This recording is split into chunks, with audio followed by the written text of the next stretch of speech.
Afternoon, everybody, and welcome to the DCU Brexit Institute event. It's wonderful to see so many friends and colleagues and distinguished scholars from Ireland and Europe in the room this afternoon. It's a beautiful day here in Glasnevin.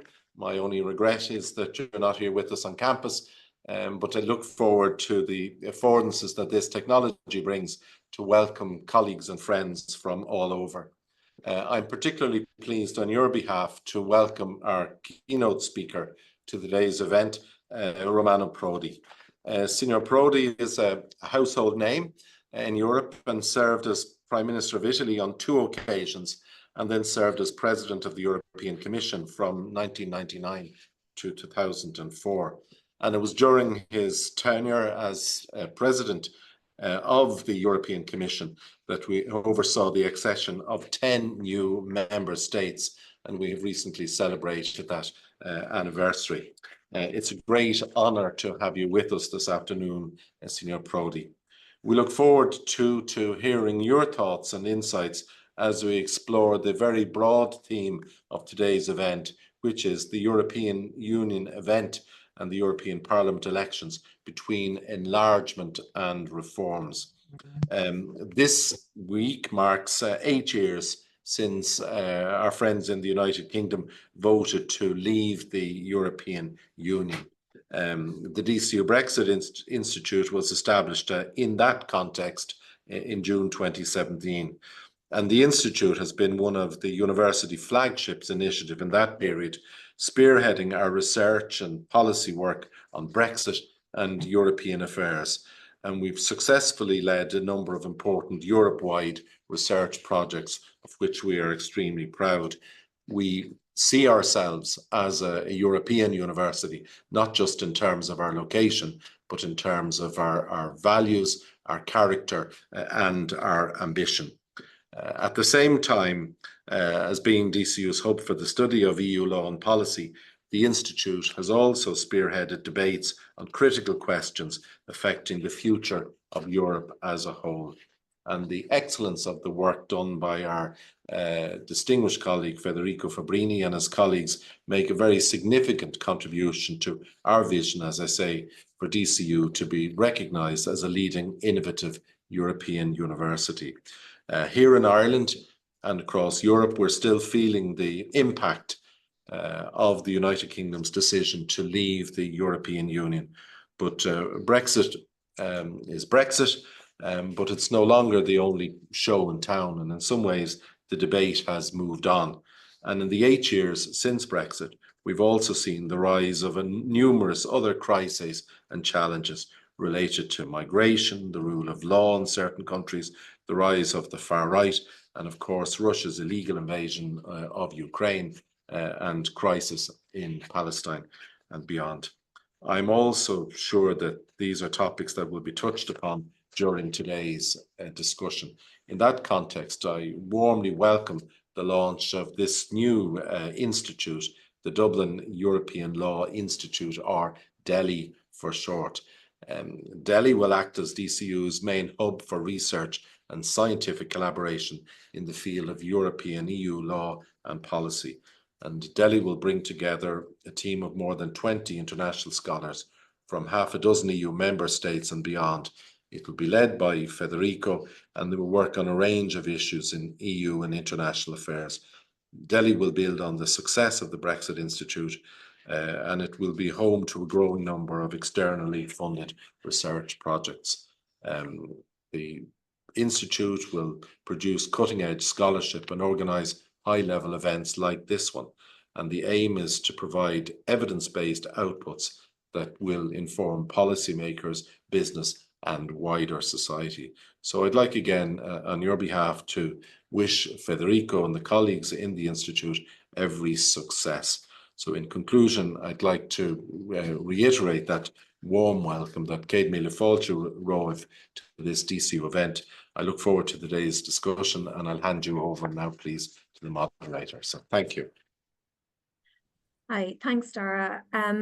Daire gave a very good introduction there to our main speaker today, Professor Romano Prodi. He's a former president of the European Commissioner and twice former Prime Minister of Italy.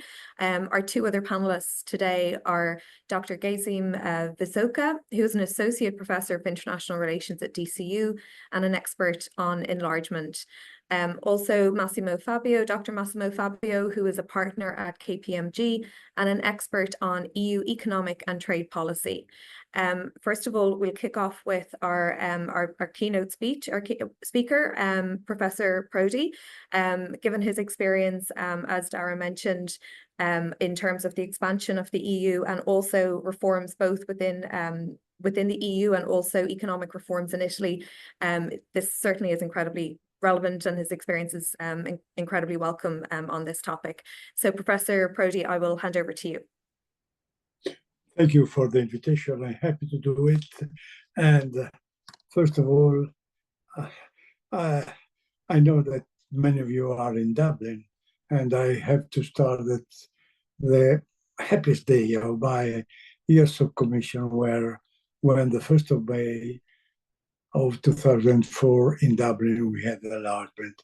It was the sense of joy, the sense of Europe alive, that was in some way ending a tragedy of history, putting an end of it, and then opening a new page. And this is, I repeat, the best event of all the 5 years of the President of the Commission. Now, look, since then, we have to be frank, Europe has lost weight in world policy, both in terms of growth of income, both in terms of, let's say, political impact. And the two giants, United States and China, have grown much more than we did. So the first point is, look, if you want to have a place in the world, as we can have, because we are still a big economic power, we have to change completely our institutions. We cannot go on with the existing institutions.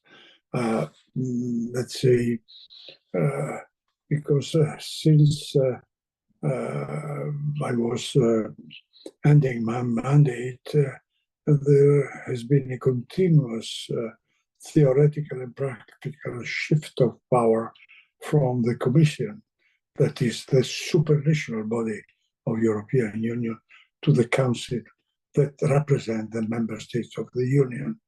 And this is a very meaningful change.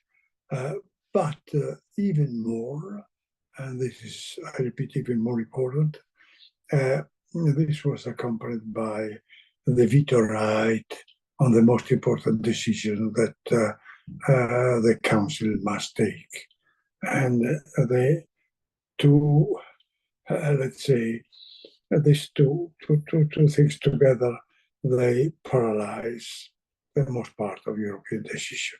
So you need days, hours, months of discussion to take any decision. And then the compromise is the guiding line of the European Union. And the today world, the compromise is not a solution. Compromise is a problem. I start from this very blunt point of view, because day by day, I repeat, our role in the world has been eroded. That's last news, this week, the European Central Bank published a note in which the renminbi from zero is already covering 5% of world trade is in renminbi, and in euro is 8%. Dollar is still 83%, even decreasing. Look, in a couple of years, renminbi will be in international trade as important as the euro, even if it is not yet convertible. So I don't think that we cannot go on in this situation. So the first goal we must have in our mind is to change the institutional structure of the union. When I mentioned enlargement, clearly when we did the enlargement to 10 new countries exactly 20 years ago, it was already decided, there was a non-formal agreement that we had to change the institutional framework of the union in order to fit it to the new structure of the union that were from 15 to 25 members, and then 28, and then 27 after Brexit. And clearly now we are in front of a necessity of change because we have to complete the border, also the borders of the union, because we cannot leave a growth process not defined, not clear for the future, always in a temporary decision-making process.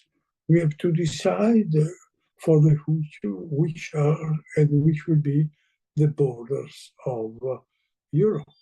I do remember that I informally asked 3 times to the European Parliament to put on an agenda borders of Europe, which, in your opinion, will be the border of Europe. And it was always impossible to deal with this problem because the opinions were so different. And one day or another, we have to decide.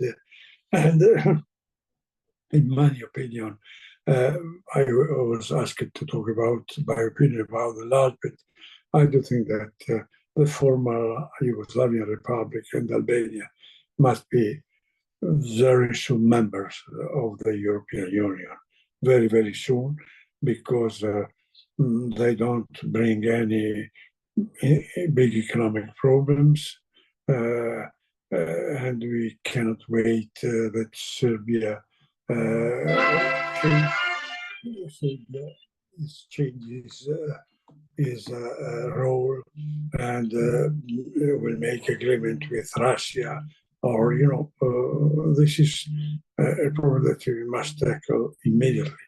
And with that, of course, the problem of Ukraine, I do agree with the decision to have Ukraine member of the Union, but we have to be frank that will be much more difficult because of the dimension of the Ukrainian agriculture. In the many meetings I had, there was some sort of double face in different countries. Let's see, very open backing the entering of Ukraine in the public speech, and then making a lot of reserves because of the dimension of agriculture, of Ukrainian agriculture, and the necessity to diminish the aid to agriculture and to regional policy in many European countries.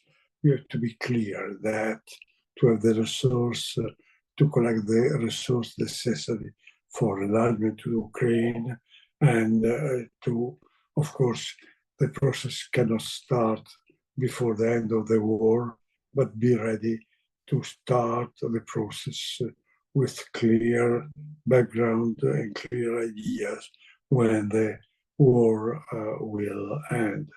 And I do hope it will be very soon. But this will give me the occasion when I told that Europe is losing its international grip. When we think that because of the necessity of unanimity, there was no European mediation in the Ukrainian war. there were Turkish mediation on food and on other issues, Qatar, Saudi Arabia. But it is absolutely credible that with a war that is, let's say, tragic war, that is devastating our European structures, there is no, the European institutions, they don't make possible to have a European action on the Ukrainian war. This is clear, the problem of I insist that the problem of unanimity is the basic problem for a solution for the future. Linked to that is adopting the majority. We must adopt the majority rule with limits, with constraints, have clear, significant majority for number of states and number of people involved in the decision-making process.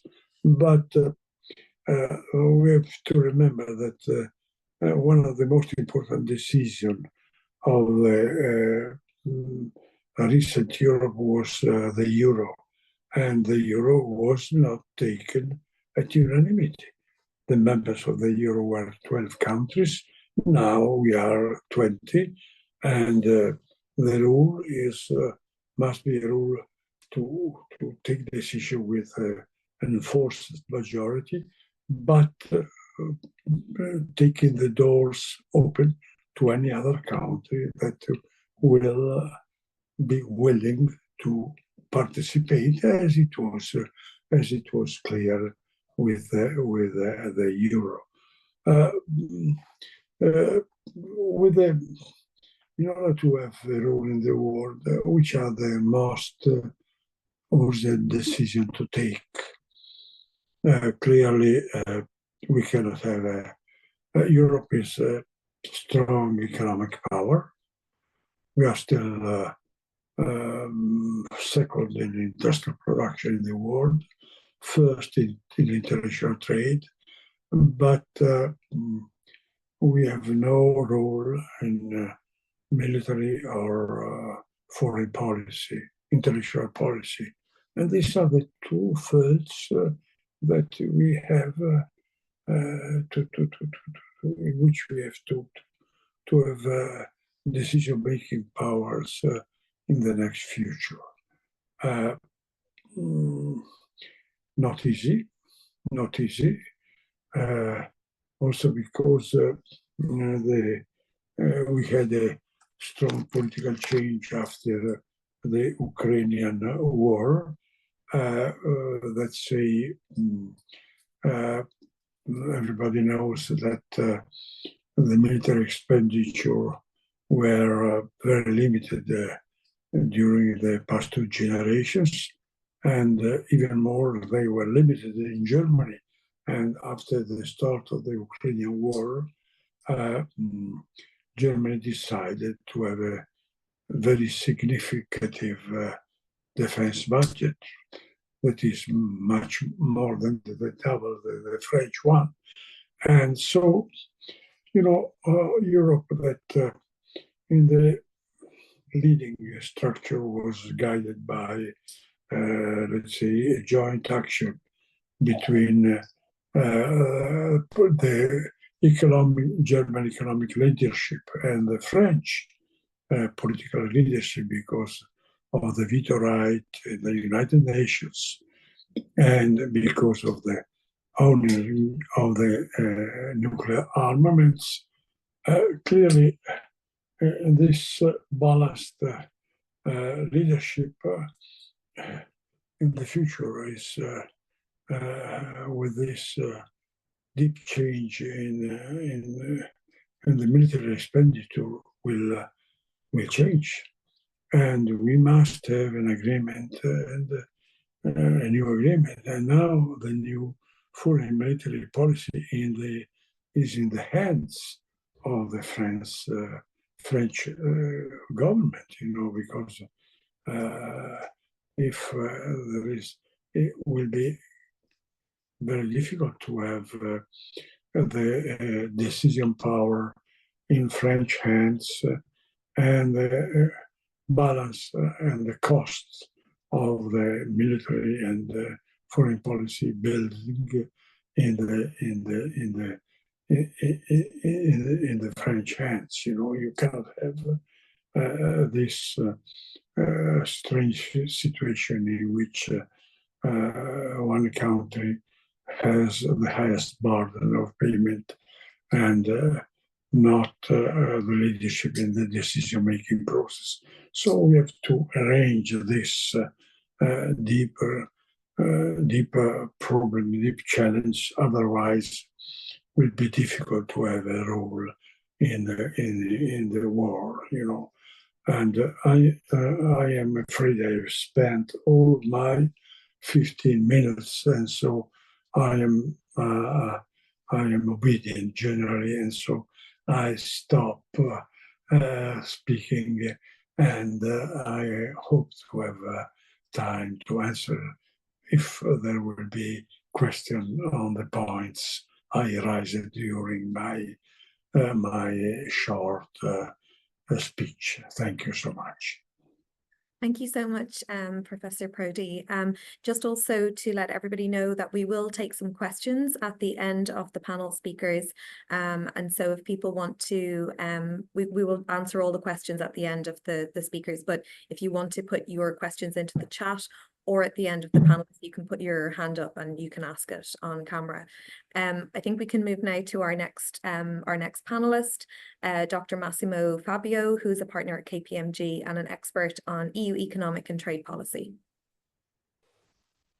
Thank you very much, and it's a pleasure and an honor for me to stay here and share what is, say, the perspective and the result of the elections and what will be the next future, the near future of the European Union. Well, I would say that the election result provides us with a quite stable scenario if compared with what we had earlier. First of all, it seems that as a general, the policies adopted in the last years to better strengthen the single market have been substantially understood by the citizens. By the way, we need to remark that the single market represents the pillar of the EU integration, as well as for economic cooperation and growth of the member states. Internally, free trade with no barriers among the member states represented one of the key of the EU success.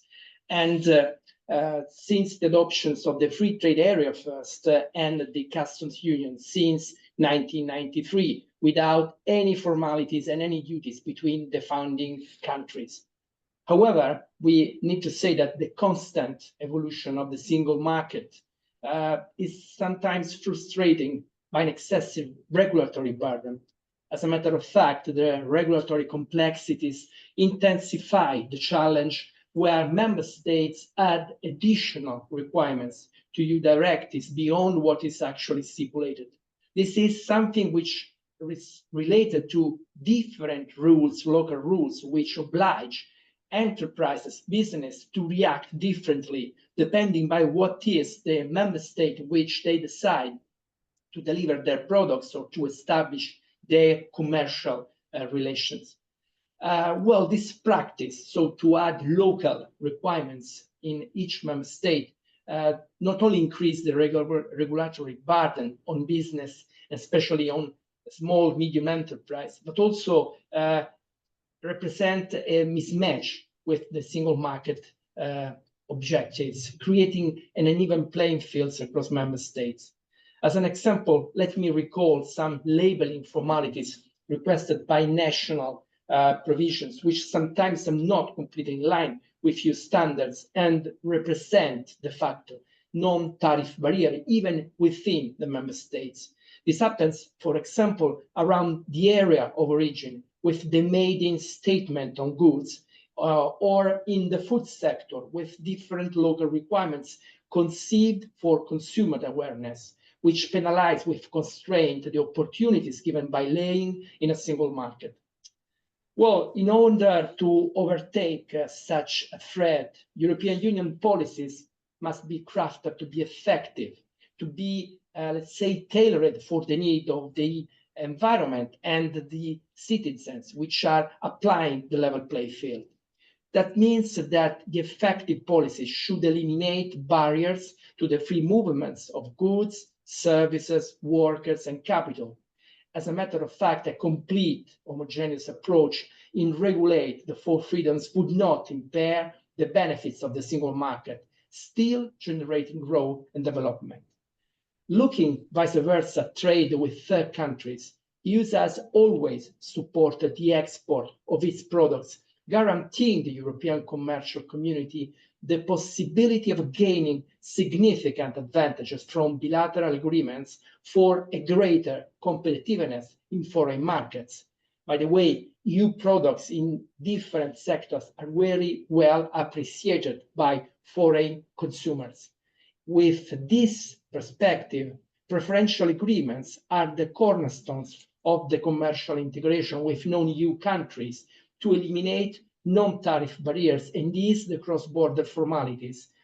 Well, this approach started originally with the close countries as Iceland, Liechtenstein, Norway, and Switzerland, and over the years has been adopted also with an impressive number of new trade partners like Canada, Japan, New Zealand, Vietnam, up to the last TCA with UK after the withdrawal from EU. And taking care about what Mr. Romano Prodi just said, I guess that enlarging, starting with free trade agreement, the EU borders to the Balkanian, to the ex-Yugoslavia, the former Yugoslavian countries, would be a good opportunity to still open the border and open the market, giving new opportunities to the citizens and to all the member states. Well, such an approach should be improved also by finalizing an agreement with US as well for a transatlantic single market. In my opinion, when it was conceived, this agreement, when Mr. Obama was president of the United States, it was a great opportunity, which unfortunately was not taken at that time. Well, indeed, EU rules have become a global gold standard for many issues. We give the direction for data protection, for online platform, for food security, for brand protection. And this is given by an active agenda of bilateral negotiations, which started years ago and which are now on a very strict trail, which has been given by the experience we had by negotiating and signing agreement with other countries, enlarging the opportunities of EU development and growth. Well, in import, with the recent introduction of the Green Deal aims, new standards and new perspectives have been introduced, affecting the supply chain and EU and the non-EU imported product. Well, a greater attention to the environmental impact is becoming the new challenge for EU businesses and citizens. We have seen that the aim of the reduction of the CO2 emissions, even if generated abroad, and the fight against deforestation with the EUDR regulation and the ever-increasing attention to respect for human rights is changing the reference paradigm from international trade, qualifying the EU as a champion of sustainability. Well, I would say that for the next years, the EU institutions' greatest commitment will be to make the advantages of the Green Deal objectives understood by supporting the member states and all the different users, both businesses and individuals, clearly highlighting the favorable balance between cost and benefits. In this specific regard, I think I can say that the result of the elections offers an important signal. The objectives of the Green Deal must not represent an ideological imposition, but must be targeted with an intelligent compromise between respect for the environment and the adoption of reasonable countermeasures. At the end, let me say that Mr. Prodi said about the need for Europe to react to the Chinese and US for economic perspective. Well, it is strange now thinking to add duties on electric cars coming from China, and providing, on the other hand, subsidies to improve and to increase the purchase of these products across the member states. So we will see. It is a challenge. It's a new challenge for the institutions, and we hope that it will be made as it was in the past, with a successful story of development and growth. I guess my time is over, and thank you very much for this. Thank you so much, Dr. Massimo, Fabio, and we'll move on now to our next speaker. Dr. Gëzim Visoka is Associate Professor of International Relations at DCU and an expert on enlargement.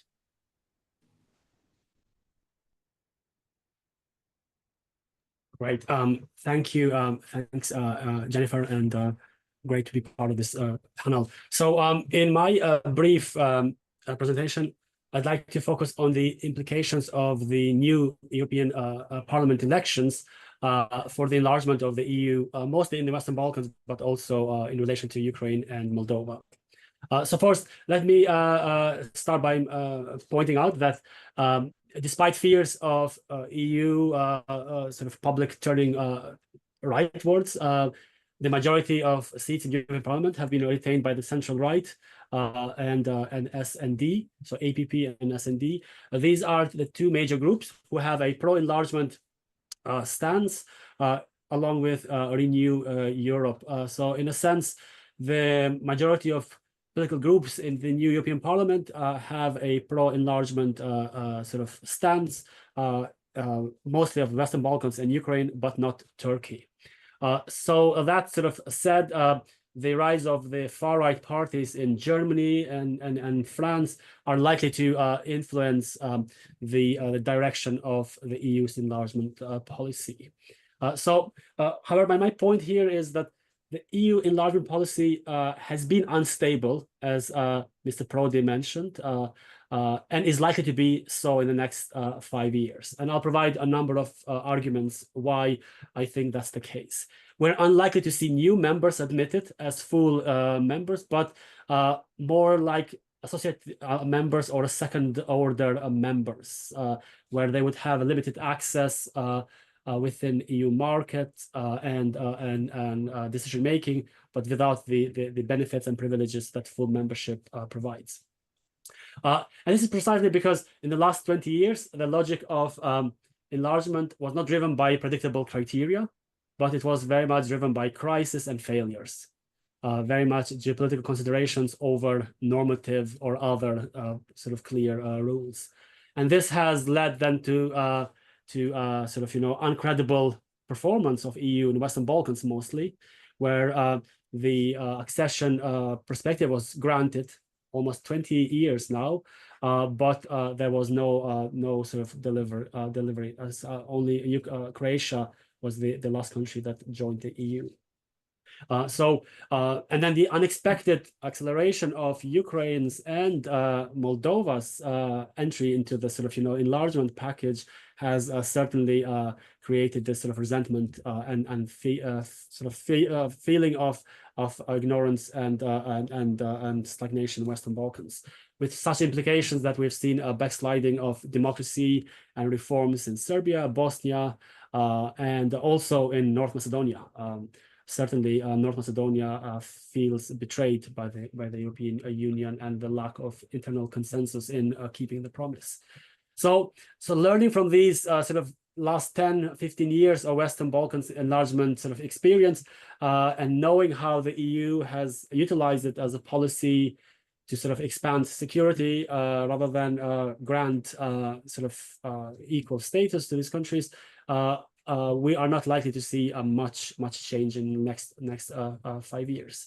What we are likely to see is enlargement becoming more prominent, perhaps, but also more politicized, where it will become a trade-off between one group or another group in the EU. For example, Orban's Hungary at the moment has put enlargement as one of their key priorities, and they want to push for opening new chapters with Serbia and with Montenegro and Bosnia. But there are fears that, especially from Western European Union sort of members, that this is at the expense of rule of law, democracy, and other criteria. So there's a risk that other countries turn against enlargement because it is associated with sort of semi-authoritarian or non-democratic groups in the EU. And like vice versa, Orban supports enlargement in Western Balkans, but it's against Ukraine and Moldova. And as such, it's polarizing and creating these groups. So we're likely to see this dynamic continuing, where there will be losers and winners of enlargement process. Winners certainly are Ukraine and Moldova, for not good reasons, primarily for reasons of their sort of sacrifice and exposure to Russia's aggression, but not for the reasons of them meeting the merit-based criteria that Western Balkan countries have been forced to undertake in the last 2 decades. And the losers certainly will be Kosovo, Bosnia, to a certain point also maybe North Macedonia if they don't overcome blockages with Bulgaria. Albania is also, as Mr. Prodi mentioned, are caught in this dynamic. So certainly we might see an improvement. At best case scenario, Montenegro might join the EU by 2030. That's the best sort of projection one could give, with Albania and Montenegro, and with Albania and North Macedonia being next in line. Serbia certainly doesn't seem to have that interest or priority, especially since they are aligned with Russia.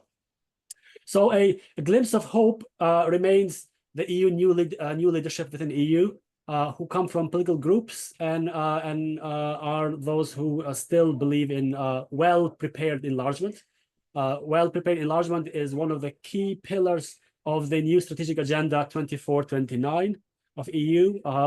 But because it tries to balance internal reform with enlargement, it's likely to just not lead to any leap forward, but mostly in some sort of slow incremental progress. It also depends who takes the portfolio of enlargement. We can all recall that during the time when Stefan Füle was Commissioner for Enlargement, despite sort of mixed messages that EU was sending to Western Balkan countries, he pushed forward the agenda and made sure to advance both EU's interest and Western Balkans countries' sort of desire to join the EU. So we would need such commissioner from a country that is able to balance these matters. The Estonia's Kaja Kallas nomination for the next High Representative is also a very positive signal, because she might be able to bring together the enlargement and conflict resolution portfolio together and advance both of them. So let me conclude by saying that the EU enlargement needs a radical change, radical reform. Mr. Prodi highlighted some of the institutional changes required. But it also requires EU to have bold, make bold decisions to not consider these countries as burden, but as a strategic value for the EU's security, prosperity, and growth. But in realistic terms, we're unlikely to see immediate changes. But the Ukraine crisis what has shown us is that we might certainly see some surprises in the way. And that has been the story of enlargement. It's rather unstable, unpredictable, and if we're lucky, we might see some leap forward. I'll leave it here. Thank you. Thank you very much. We'll move on to questions now. We have some questions coming up in the chat. I'll kick it off with the first question. A few of the speakers have mentioned, have made reference to, in relation to the recent election and, the rise of kind of more right-wing politicians, which we're seeing particularly in France at the moment. And I just thought it'd be useful to kind of, focus on that for a second in terms of what sort of impact do you see, do you see, we can start with Professor Prodi in relation to, I know Dr. Visoka just mentioned in terms of enlargement, but in terms of things like reform, I suppose if we start on reform, Professor Prodi, what would you see would be the impact of this type of politics? You mean the desire and potential for reforms in the new commission? Yes.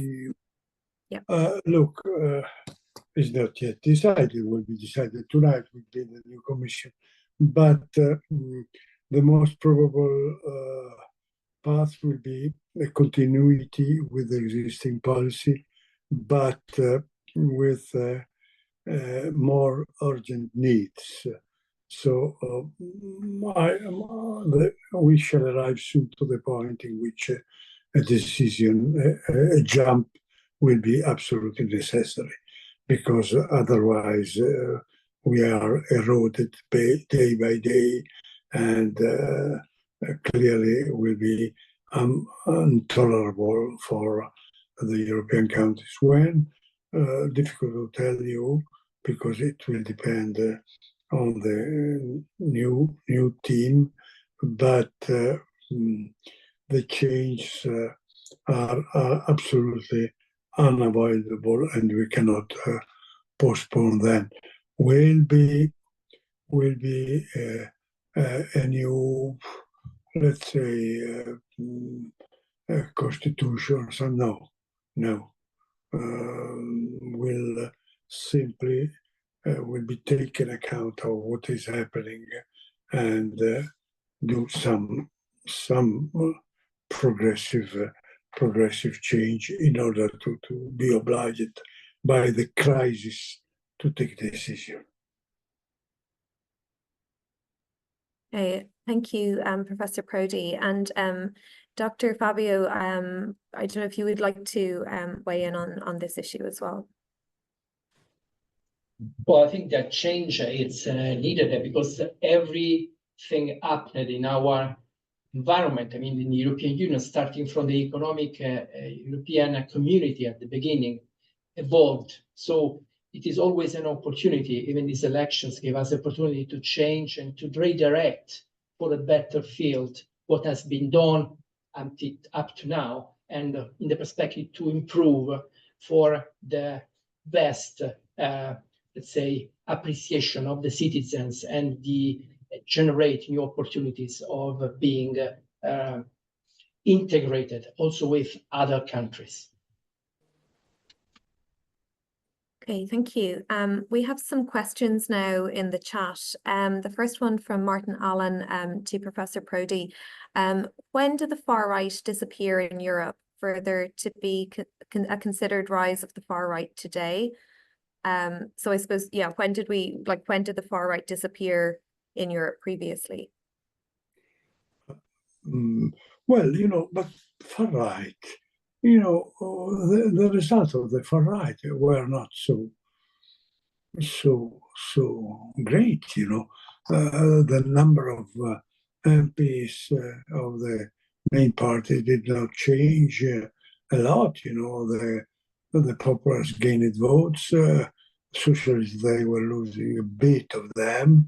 The liberals a little more, but the real fact is that the so-called peripheral countries of new countries have demonstrated much more stability than the core countries. This is not a problem of quantity or shift to the right. It's the problem that a possible change of the traditional agreement between French and German policy, because the votes, look, they did not change basically, that the change was 15 votes on the number of 720. That is not so important. The problem is, what will France do in the next weeks? It's absolutely not institutional, not but deeply political in terms of political choice. But I repeat, the number of MPs has not changed so much from the past agreement.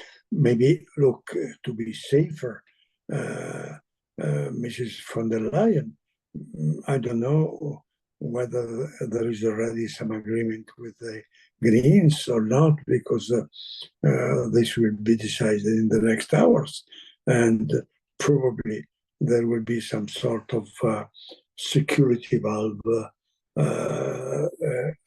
with agreement with some other parties, but the bulk of the European policy will be the same: popular, socialist, and liberals, with no substantial change. Thank you, Professor. And also from Martin Allen, do you believe that the power of poor governance is one of the biggest risks to the EU and stakeholders, and that expansion only increases the risk of EU collapse?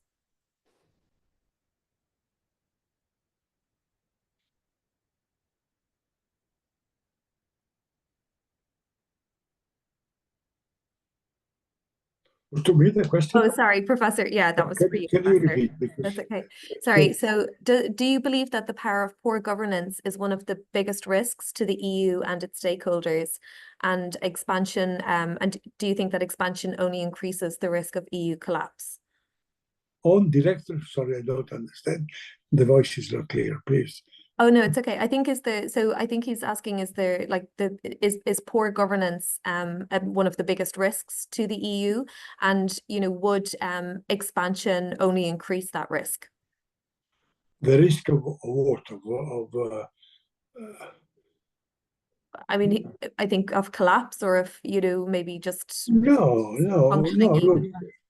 Look, clearly, you could have different direction of policy between France and Germany, and in this case, we have to rediscuss deeply the broad issues of European policy.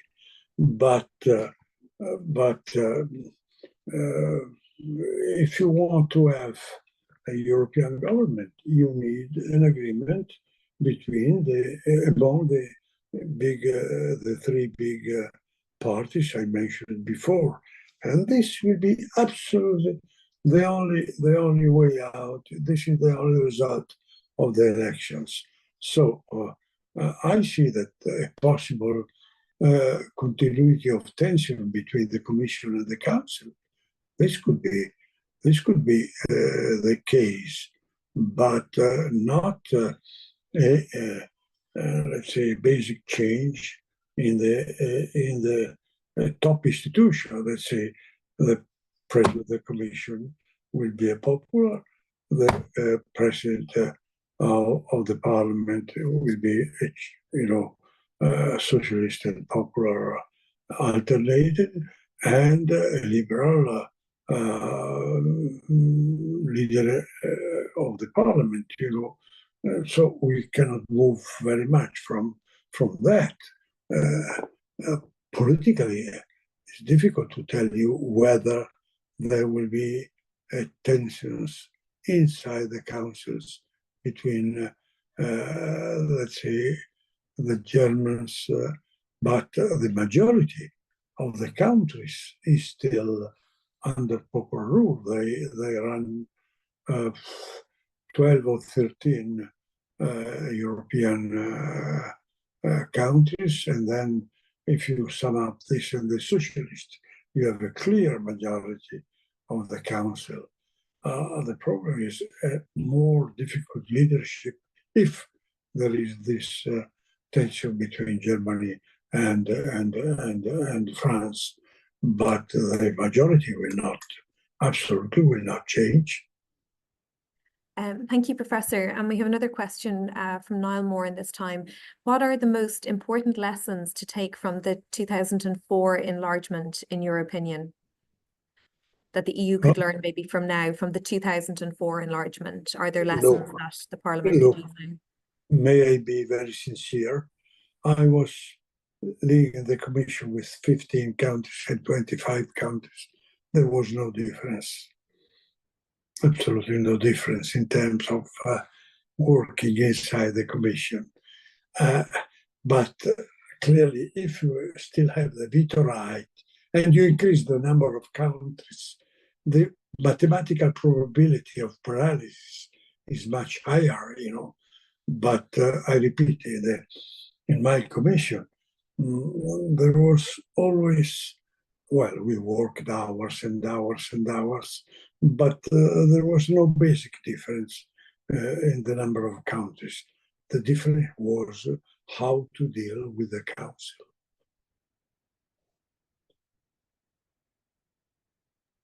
Thank you for that, Professor. We have another question for you as well from Professor Federico Fabrini, from Federico Fazio. You have said that the EU is a strong economic power, but not a military or international power. In your view, could the establishment of a dedicated defence commissioner contribute to change this?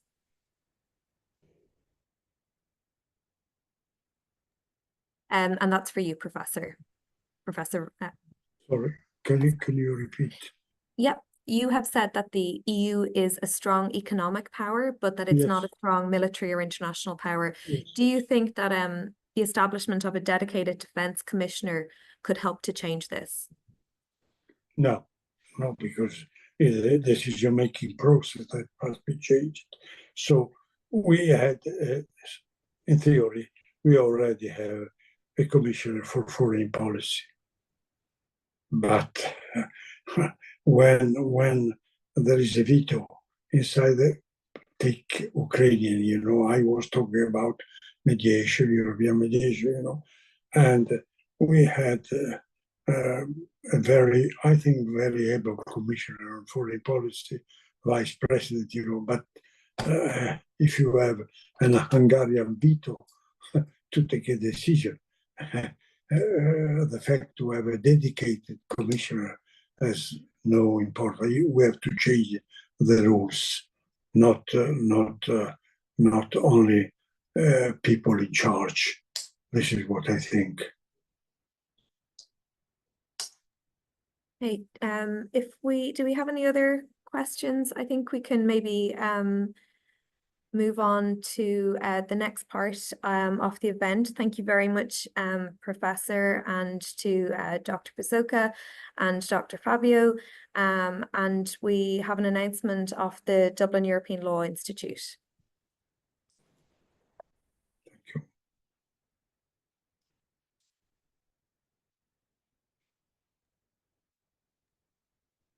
I think that's with Professor John Doyle. Okay. All right. Thank you, Jennifer. And thank you here. Thank you, Professor and Commissioner Prodi for his comments.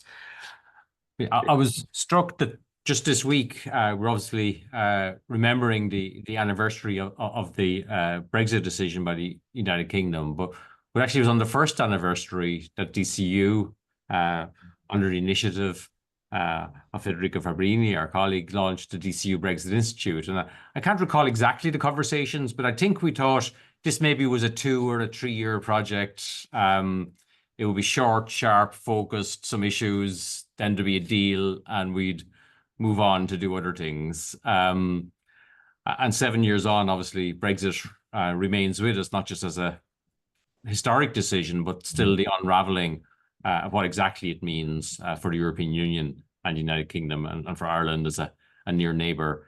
But I suppose there comes a time when you have to, frame that inside the broader agenda. But I think it does, for me, provide a good example of why Dublin City University was very glad to receive this and to formally approve the establishment of the DCU Dublin European Law Institute. And what struck me is I remembered that 2017 conference. And we had colleagues there, legal colleagues from trade law, from diplomacy, and the discussion resolved around whether it was possible for Northern Ireland to remain inside the single market, even if the UK, as already at that stage seemed they were determined not to be flexible on that question. And the general consensus was that this was impossible, that it wouldn't be consistent with EU rules, it wouldn't be consistent with World Trade Organization procedures, that other countries could complain about privileged treatment. And some of those that Federico invited at that conference sort of unpicked that concept, showed us admittedly smaller, but lots of precedent of smaller territories where the European Union had shown flexibility, where there was no significant threat to the single market concept. And we evolved over that day, and indeed, in the first publication with Oxford University Press, I was among the authors with my colleague Alan Connolly, who teased out that concept on whether it made diplomatic sense, whether it would stand up to legal scrutiny. And it was that intermix of the diplomatic, the legal, the political, the historical perspectives that I think put something into the public domain that people thought was not feasible and therefore not worthy of giving any serious consideration. And I think it's fair to say that the DCU Brexit should play a significant role in at least putting, not in making it the decision that happened, that was for the political world, but putting it on the table as something that at least was politically sound and legally sound, and therefore was conceivable as an approach. And as we all know, fundamentally, that was the approach that eventually found favour into the I was going to say the final version of the UK EU withdrawal agreement, but that might be tempting fate to say we have the final version at this point in time. But it does show the role that research expertise can play in a modern society. As the president, Daire Keogh said in his opening remarks, DCU does see herself as a European university, not by geography, but by values, but also in playing a role that a research-intensive university can play inside the European education area and European research area. That we do seek to base our policy interventions on the most excellent research that we can produce. So we're not just one more commentator, one more person with a point of view, no more and more less than anyone else who has a point of view, but rather we seek to base our interventions on new and high quality research. And I think there's a strong track record over the last number of years from our colleagues who are behind this initiative and doing precisely that. So I'm very glad to be part of the launch of this, to be part of those who evaluated within the university. I think the track record is there to speak. The need is as urgent and more urgent than ever in terms of the broader shape of European integration, as evidenced by our guest speakers right throughout the rest of this session. So I'm very glad to be here and be part of us formally launching the DCU Dublin European Law Institute. So congratulations to all those who are involved.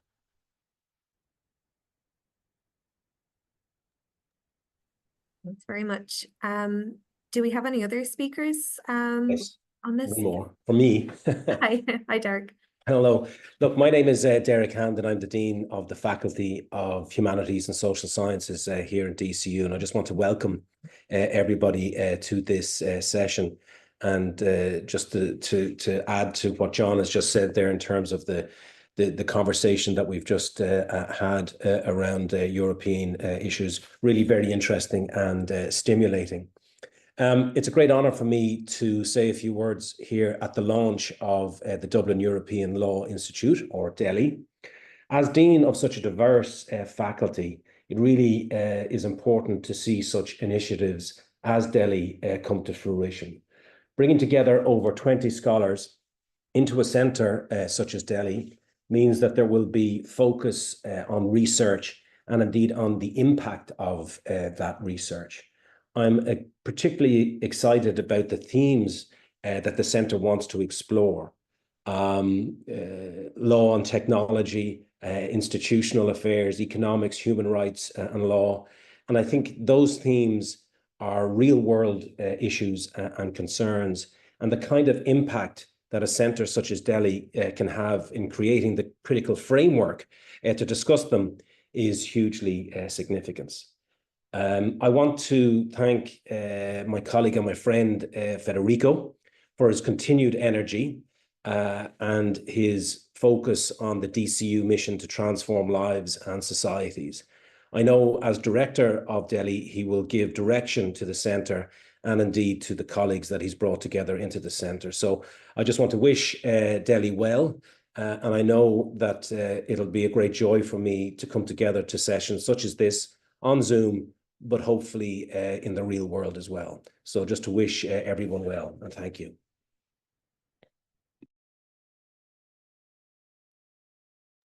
Thanks, Derek. And I think we have Dr. Kenneth McDonagh. Yes, thanks very much, Jennifer. So I suppose really as head of school of law and government, where DELI is located institutionally, it really is at this point just to echo the comments by John and by Derek. I suppose first of all to thank our guest speakers, Professor Prodi, Fabio, and Gëzim and Jennifer as well for keeping us all in line and on time and everything else, which is difficult in a Zoom room full of academics. But as John mentioned, I mean, when the Brexit Institute started, there were those sort of raised eyebrows of how long this kind of thing could last. Of course, if you set up a Turkish accession institute in the 1950s, you'd still be going now, 70 or 80 years later. So generally, these things move slowly and demand, important study and important research. And we've seen with the questions posed by our guest speakers, the challenges facing the future of Europe, and the problems the EU faces, and the challenges of coming up with solutions that are both legitimate and acceptable to member states and to the population at large. I'd also like to sort of join with Derek in commending Federico for his leadership, first at the Brexit Institute and now at DELI, and for really bringing and putting our school and DCU on the map, not just at a national level in terms of debates on the present and future of Europe and Ireland within that, but on these islands and indeed at a continental and even global level. It really is a mark of the energy of the man, the team he's brought in around him, and I expect great things from this institute as it moves into the future. So thank you very much.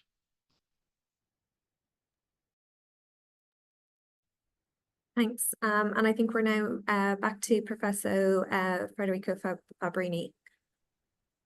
Thank you so much, Jennifer, for handing me the floor. I am pleased to conclude this high-level event on the European Union after the European Parliament elections between Enlargement and Reform, which announces the establishment of the Dublin European Law Institute at DCU. And I do like to warmly thank for all what they said the colleagues that have preceded me, Professor Daire, the president of DCU, Professor John Doyle, the vice president for research, Professor Daire, the dean of the Faculty of Humanities and Social Sciences, Dr. Ken McDonagh, the head of the School of Law and Government, as well as Dr. Gëzim Visoka, the associate dean for research in the faculty. This event comes at a very difficult personal moment for me. Last week, I lost my brother, Sebastiano Fabbrini. This is why I decided to honor my grief by stepping out of the academic panel, which followed President Prodi keynote speech. However, I am convinced we did the right thing in moving ahead with this initiative today. We had planned it a long while ago, and this event comes at a timely moment. As it has been pointed out 2 weeks ago, citizens elected the 10th European Parliament. 2 days ago, accession talks opened with Ukraine and Moldova. And of course, later today, a key European Council summit is taking place to appoint top jobs in the next EU institutional cycle. As such, this is really the ideal time to announce the establishment of a new Dublin European Law Institute as the prime hub for research and scientific collaboration in the field of European law and policy here at DCU. As my colleagues have already mentioned, let me just stress that DELI brings together a team of more than 20 international scholars from half a dozen member states of the European Union and beyond, working on a plurality of issues in EU law and international affairs. In particular, DELI focuses on 4 core thematic areas. First, EU institutional affairs, including governance and integration, defense and security, enlargement and withdrawal. 2, law and technology, including privacy and data protection, AI and innovation, and the green transition. 3, economic affairs, including trade and industrial policy, banking and finance, and of course, the internal market and competition law.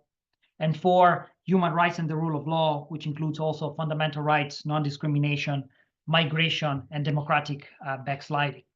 Let me also emphasize, as it has already been said, that DELI builds on the successes of the Brexit Institute and will exist on the side of the Institute, but contribute to giving ever more visibility to the growing body of non-Brexit related work that we undertake, hence opening up new opportunities for transnational partnerships in that space.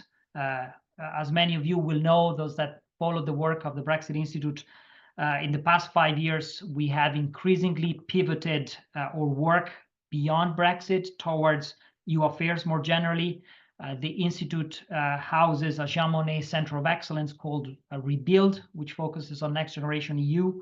It led a Jean Monnet network called Bridge, which explored the EU multiple crises, and is also part of a a series of Horizon Europe projects called Regroup, Express, which focus on the EU democratic resilience during the COVID-19 pandemic.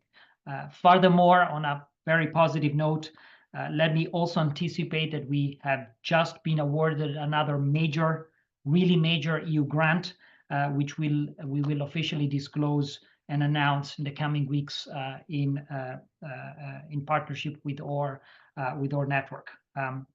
Reflecting this reality, I am grateful that earlier this spring, DCU has approved my proposal to officially establish DELI as a new university research center. And I sincerely want to thank all my team, my deputies, my senior research fellow, my research project coordinators, as well as my PhD students for the support in this process. Lastly, I also wish to thank the long-standing corporate sponsors of the Brexit Institute, AIB and GSK Stockman, or institutional funders, the European Commission and the Irish Department of Foreign Affairs, as well as, of course, today, KPMG Italy, and especially Massimo Fabio for supporting our daily initiative. Let me conclude by pointing out that, as I'm sure you surely appreciated, there is a deliberate humor in choosing the name DELI for our center. Any one of you who has traveled to New York City will have seen signs of the Jewish deli or the Italian deli, perhaps even the Irish deli, shops where you can find fine food and typical delicatessen. Mutatis mutandis, all other equal, here at DCU, we have set up a new kind of deli where on offer is food for thought on EU law and policy, as you can see on the banner behind Charlie Halford on screen. So I really encourage you all to stay tuned with our future work, as there are several delicacies awaiting to be tested. Gore mille mahe, thank you very much to all of you for your attention. This brings our event to a close, but there will be other opportunities to get together in the near future. Thanks a lot again.